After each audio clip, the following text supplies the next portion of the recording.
Hello అండి. ఒక పెద్ద మనిషి అన్నాడు నన్ను, నీకు పని పాట లేదా, ఎప్పుడు యూట్యూబ్లో వీడియోస్ పోస్ట్ చేస్తుంటావు అన్నాడు.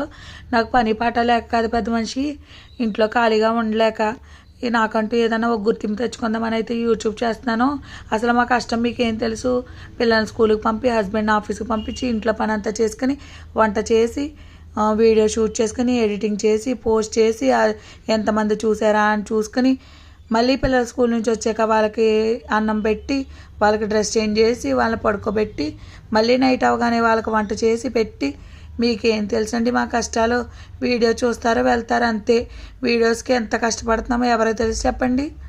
నోరుంది కదా అని ఇష్టం వచ్చినట్టు మాట్లాడేస్తే కాదండి. వీడియోస్ కనుక ఎంత కష్టం ఉంటుందో అది కూడా ఆలోచించి కుదిరితే మమ్మల్ని ఎంకరేజ్ చేయండి. నచ్చితే ఎంకరేజ్ చేసి సబ్స్క్రైబ్ చేసి వీడియోస్ చూడండి. అంతేగాని నోరుంది కదా అని ఇష్టం వచ్చినట్టు అయితే మాట్లాడకండి.